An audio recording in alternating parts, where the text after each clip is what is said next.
Good morning दोस्तों, मैं मनीष कुमार भोज आप सभी लोगों का अपने YouTube channel Uttarakhand online classes में हार्दिक स्वागत करता हूं। दोस्तों, मैं आज आप लोगों के सम्मुख से एलटी ड्राइंग से संबंधित छात्र छात्राओं के लिए एक नई सीरीज शुरू करने जा रहा हूं। ये सीरीज परीक्षा के दृष्टिकोण से महत्वपूर्ण होने जा रही है, क्योंकि जो बच्चे ड्राइंग एंड पेंटिंग से एग्ज़ाम दे रहे हैं उनके लिए महत्वपूर्ण रहेगी। इसलिए आप मेरे साथ इसे नोट्स बनाते चलिए। ज़्यादा व्यर्थ समय ना करते हुए आइए स्टार्ट करते हैं। जो पहला प्रश्न है जो एग्ज़ाम की दृष्टि से महत्वपूर्ण है वो है आपका, क्योंकि ये कई बार एग्ज़ाम में पूछा गया है इसलिए मैं आपको बता रहा हूँ। कला एवं विदेशी नामक पुस्तक। जो कला एवं विदेशी नामक जो पुस्तक लिखी गई है वो आनंद कुमार स्वामी द्वारा लिखी गई है। कि कई बार ये पेपर में पूछा गया है, 2011 के प्रश्न पत्र में भी पूछा गया है, और जो केंद्रीय स्तर पर पेपर होते हैं उनमें भी ये कई बार पूछा गया है। और इस बार जो 2018 में यूपी में जो पेपर हुआ था उसमें भी ये प्रश्न आया था। ठीक है, अब अगला क्वेश्चन है, Indian society of art school की स्थापना किसने की। अभी क्वेश्चन आ जाता है, किस प्रकार से क्वेश्चन आया है, इंडियन आर्ट सोसाइटी की स्थापना किसने की। इस स्कूल की जो स्थापना किसने की, ये स्कूल की स्थापना गगनेंद्र नाथ द्वारा इस विद्यालय की स्थापना की गई थी। जो art school, art of college की जो स्थापना की गई थी, ये गगनेंद्र नाथ द्वारा ये स्थापना की गई थी। अब क्वेश्चन को कैसे घुमाया जाता है, गगनेंद्र नाथ द्वारा किस विद्यालय की स्थापना की गई। गगनेंद्र नाथ द्वारा इंडियन सोसाइटी ऑफ आर्ट की स्थापना की गई थी। क्योंकि परीक्षा के दृष्टिकोण से महत्वपूर्ण है, क्योंकि आए दिन एग्जामों में ये इस प्रकार के क्वेश्चन पूछे जाते हैं। क्योंकि हम ऐसे प्रश्नों को नहीं देखते हैं इसलिए वो प्रश्न हमारे गलत हो जाते हैं। दोस्तों, अगला क्वेश्चन है आपके सम्मुख से, भारतीय शिल्प षष्टांग के रचयिता हैं। अब ये क्वेश्चन बहुत ज़्यादा महत्वपूर्ण है, ये भी क्योंकि ये इस प्रकार के क्वेश्चन जो आए दिन पेपरों में पूछे जाते हैं ये महत्वपूर्ण है।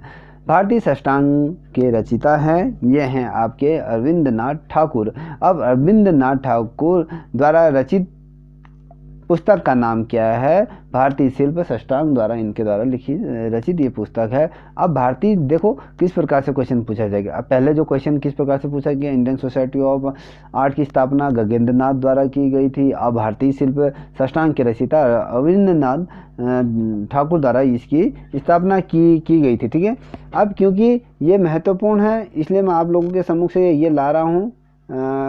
ये कई बार एग्जाम में पूछे जा रहे हैं, आप लोग इसको अध्ययन कीजिएगा। ठीक है,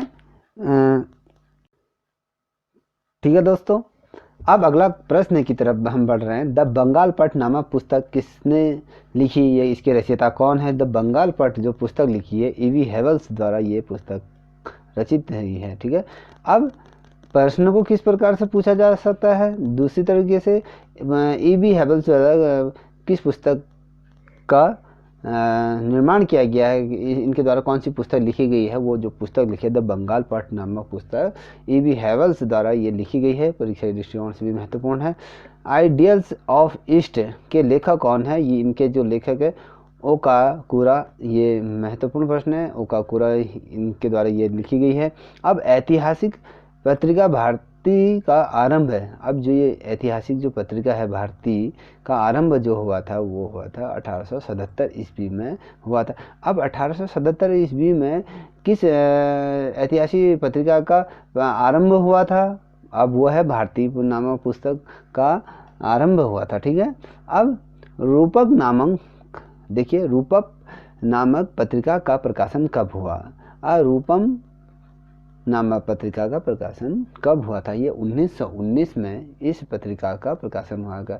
1919 में कौन सी पत्रिका का प्रकाशन हुआ था, वो रूपम नामक पत्रिका का प्रकाशन हुआ था। दो प्रकार से क्वेश्चनों को इस प्रकार से पूछा जाता है। अब फाइन आर्ट, अगला क्वेश्चन है, fine art in India and Ceylon के लेखक कौन है। जो ये जो पुस्तक लिखी गई है fine art in Indian and Ceylon के लेखक विसेंट स्मिथ द्वारा ये पुस्तक इनके द्वारा लिखी गई है, क्योंकि इस प्रकार के क्वेश्चन कई बार प्रश्नों में पूछे जाते हैं, क्योंकि हम इन्हें देखते नहीं हैं। अब अगला क्वेश्चन आ गया है। ये अगला जो क्वेश्चन है, ये कला एवं स्वदेशी नामक पुस्तक किसके द्वारा लिखी गई है? तो ये आनंद कुमार स्वामी द्वारा इस पुस्तक को लिखा गया है। अगला इस प्रकार से पूछा जा सकता है कि आनंद कुमार स्वामी द्वारा कौन सी पुस्तक लिखी गई है? वह कला एवं स्वदेशी पुस्तक का रचना इनके द्वारा की गई है। सॉरी, बांकुड़ा। ये बांकुड़ा क्या है, पहले हमें समझना हो। ये बांकुड़ा में यामिनी राय का जन्म हुआ था, ठीक है। अब यामिनी राय का जो जन्म हुआ था, ये इनका जन्म हुआ था 1887 में इनका जन्म हुआ था। बांकुड़ा में ये इनका जन्म हुआ। अब बांकुड़ा में कौन से आधुनिक चित्रकार का जन्म हुआ था? क्वेश्चन ऐसा पूछा जा सकता है। वो यामिनी राय का जन्म हुआ था। इनका जन्म कब हुआ था? 1887 में यामिनी राय का जन्म हुआ था, ठीक है दोस्तों। अब अगला क्वेश्चन, मेघदूत, ठीक है। मेघदूत नामक पुस्तक के रचनाकार कौन है? अतीश कुमार हल्दर द्वारा ये पुस्तक की रचना की गई है। अब क्वेश्चन अब दूसरे तरीके से किस प्रकार से पूछा जा सकता है, इसको भी देख लेते हैं। अतीश कुमार हल्दर द्वारा रचित पुस्तक का नाम बताइए। अब आपके सामने 2 और 4 ऑप्शन रखेंगे। वो जो ऑप्शन होगा आपको अगर अच्छी तरीके से याद होगा तो मेघदूत नामक पुस्तक अतीश कुमार हल्दर द्वारा रचित की गई है। क्योंकि दोस्तों ये मेरे द्वारा जो निर्मित नोट्स हैं, ये उनमें से मुझे आपको बता रहा हूँ। यदि आपको ये वीडियो पसंद आ रही होगी तो प्लीज़ इसे लाइक शेयर कमेंट करना ना भूलें, क्योंकि उससे हमें मोटिवेशन मिलता है आप लोगों के लिए वीडियो बनाने के लिए। अगला क्वेश्चन है, भागीरथी गंगा, ठीक है, भागीरथी गंगा नामक ये जो पुस्तक और को चित्रित किसने किया, ठीक है। अब ये जो नामक चित्र को किसने चित्रांकित किया है, ये पूछ रहा है।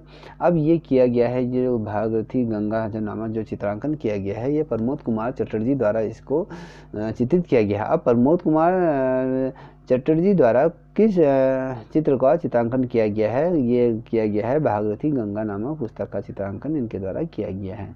अब नारी नामक चित्रांकन किसके द्वारा किया गया है? यह मनीषी डे द्वारा इसका चित्रांकन किया गया है, ठीक है दोस्तों। अब नेक्स्ट क्वेश्चन की तरफ बढ़ रहे हैं दोस्तों। ये बहुत ज़्यादा महत्वपूर्ण प्रश्न, इसे आप मेरे साथ नोट कर लीजिएगा, ठीक है।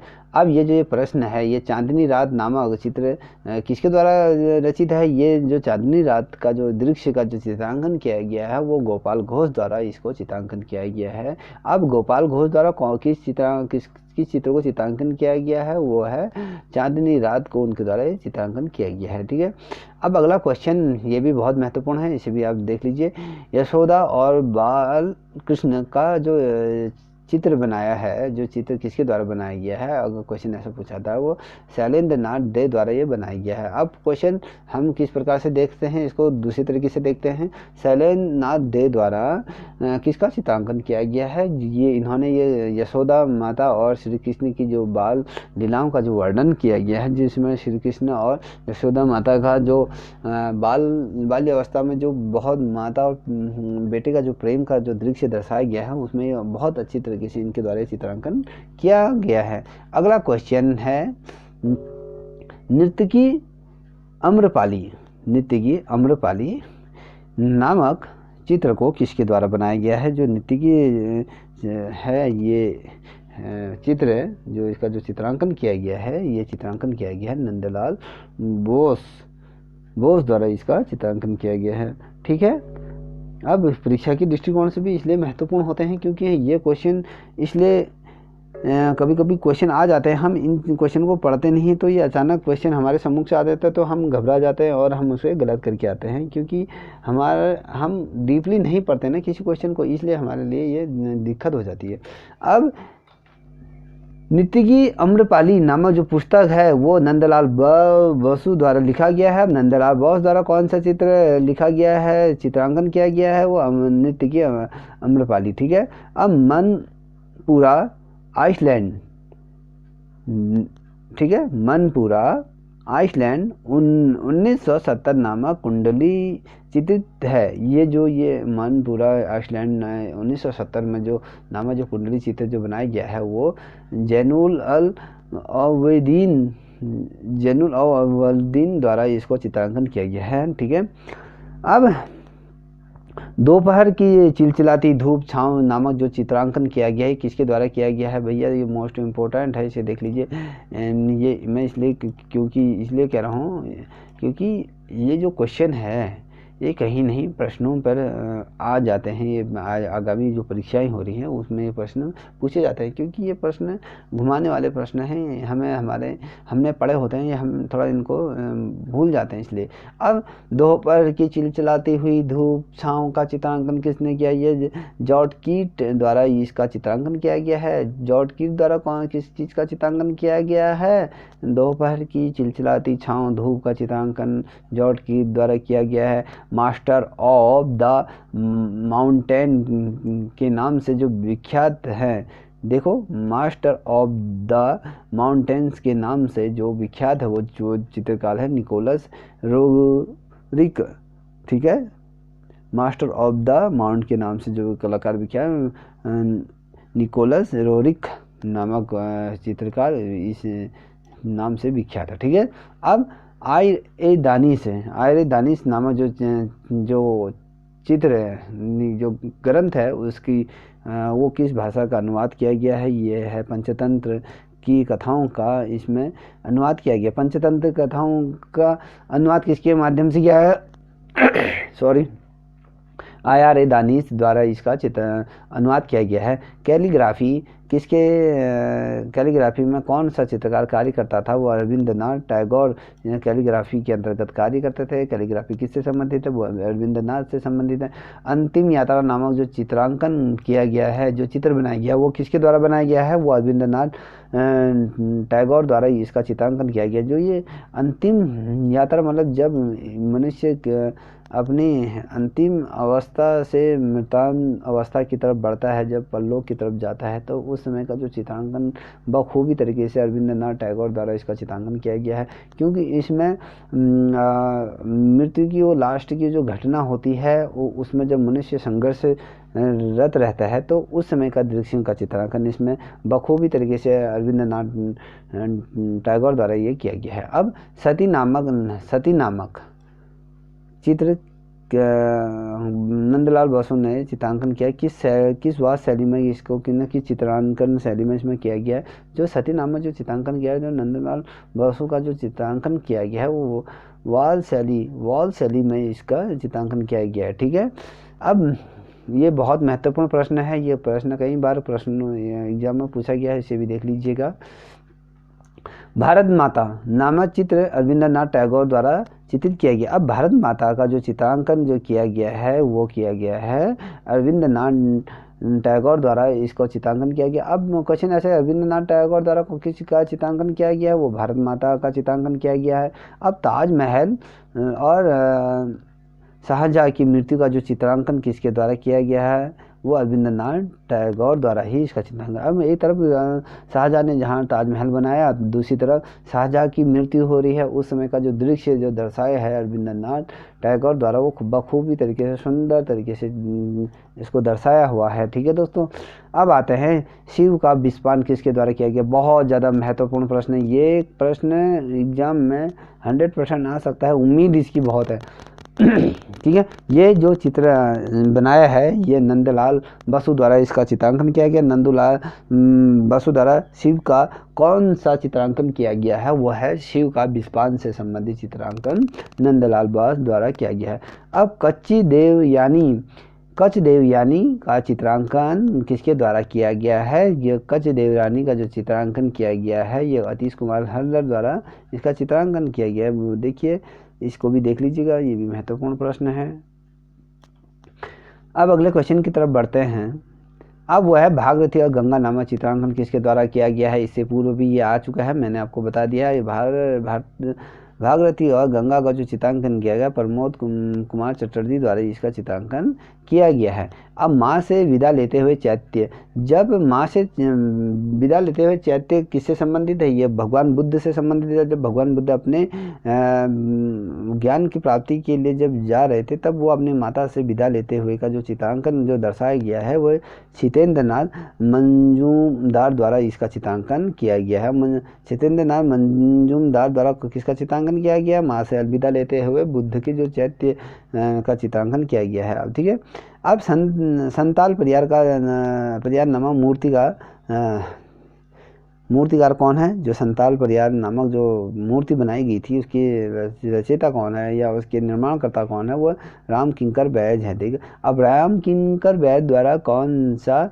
चित्रांकन किया गया है? कौन सी मूर्ति का निर्माण किया गया है? वो किया गया संताल परियार का। ठीक है, अब प्रबंध नामक जो चित्र जो बनाया गया है ये भी अतीश कुमार हल्द्वार द्वारा इसका चित्रांकन किया गया है। ठीक है, अब तारीख उल्फी ये क्या है? कभी क्वेश्चन इस प्रकार से भी आया जाता है क्योंकि ये हिस्ट्री से संबंधित है। तो हमारे हिस्ट्री में किस प्रकार से कला ने अपनी अहम भूमिका निभाई है ये इसलिए महत्वपूर्ण इसलिए बन जाता है कि तारीख उल्फी दुनिया का इतिहास इसको कहा जाता है।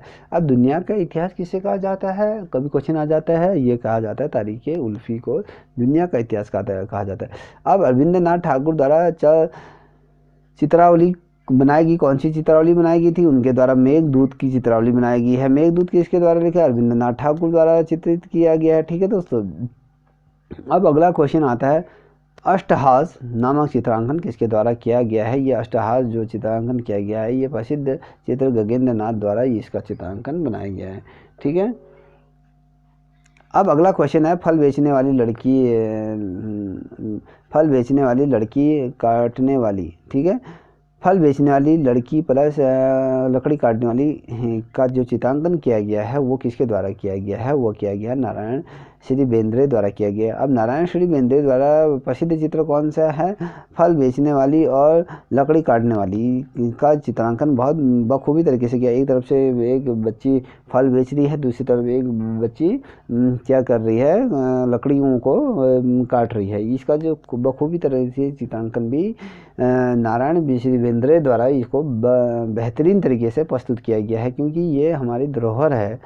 अब हबीब तनवीर कौन है? ये हबीब तनवीर कौन है? कभी क्वेश्चन आ जाता है, ये नाटककार हैं। ठीक है, अब निम्न में से कौन सा चित्रकार नाटककार है? कभी क्वेश्चन आ जाता है तो उसमें 4 ऑप्शन दिए जाएंगे, आपको पता होना चाहिए। हबीब तनवीर एक नाटककार हैं। ठीक है, होमर द्वारा लिखित महाकाव्य कौन सा है? वो इलियाड नामक है महाकाव्य होमर द्वारा जो लिखी गई है वो महाकाव्य है इलियाड। ठीक है, अमर तत्व की कला किस देश से संबंधित है? अगर हम कभी क्वेश्चन आ जाता है, जो अमर तत्व की जो बात कही गई है वो मिस्र से संबंधित है क्योंकि मिस्र में कुछ ऐसी चीज़ें हुई थी, ऐसी चीज़ की प्रथाएं हैं कि कहते हैं कि हाँ अमृत तो प्रदान हुआ है, जो यहाँ की जो राजा और ये हैं इनको अमृत का जो चीज़ों के संबंध में ऐसी बातें कही गई हैं। अब ये मिस्र देश की प्राचीन कला को कहा जाता है, अमृत तत्व की कला को क्या कहा जाता है? मिस्र की प्राचीन कला इसको कहा जाता है। ठीक है दोस्तों, अब अगला क्वेश्चन आपके सम्मुख से जो मैं रखने जा रहा हूँ वह है आपका विश्व का सबसे बड़ा स्तूप कहाँ स्थित है? अब विश्व का सबसे बड़ा स्तूप कहाँ स्थित है? अब ये जो स्तूप है ये है जावा में स्थित है। ठीक है, अब पहले स्तूप होता है क्या है? ये हमें समझना होगा। स्तूप क्या होता है? एक उल्टे कटोरे के आकार का होता है जिसमें महापुरुषों की अस्थियां, उनके नाखून, बाल इत्यादि बर्तन निर्धन रखे जाते हैं क्योंकि हम उन्हें पूजते हैं, इसलिए हम स्तूप का निर्माण करते हैं क्योंकि हम किसी व्यक्ति विशेष की स्मृति में उनका निर्माण करते हैं क्योंकि वो समाज में उन्होंने बहुत कुछ ऐसा किया होता है जो पूजनीय होते हैं। ठीक है, अब जो विश्व का सबसे बड़ा जो स्तूप है वो जावा में स्थित है। अब अगला प्रश्न आपके सम्मुख से आ रहा है वह fine art in India and Ceylon नामक पुस्तक किसके द्वारा लिखी गई है? इससे पूर्व भी ये क्वेश्चन आ चुका है। तो ये जो पुस्तक लिखा है विसेंट स्मिथ द्वारा ये पुस्तक लिखी है। विसेंट स्मिथ द्वारा किस पुस्तक का वर्णन किया गया है? वो fine art in Indian and salon नामक पुस्तक का रचनाकार कौन है? ये विसेंट स्मिथ। ठीक है, अब आ जाते हैं ताजमहल। फिर से ये क्वेश्चन रिपीट हो गया। देखिए ये क्वेश्चन, ताजमहल और शाहजहाँ की मृत्यु का जो चित्रांकन किया गया है वो रविंद्रनाथ टैगोर द्वारा इसका चित्रांकन किया गया। ठीक है दोस्तों यदि आप लोगों को ये वीडियो पसंद आए प्लीज़ शेयर कीजिए, लाइक कीजिए, क्योंकि हाँ यदि आप इस प्रकार की से हमें आगे प्रोत्साहन दोगे तो हमें कहीं ना कहीं खुशी मिलती है। और जो दूरस्थ क्षेत्रों में जो बच्चे किसी चीज़ से कोचिंग से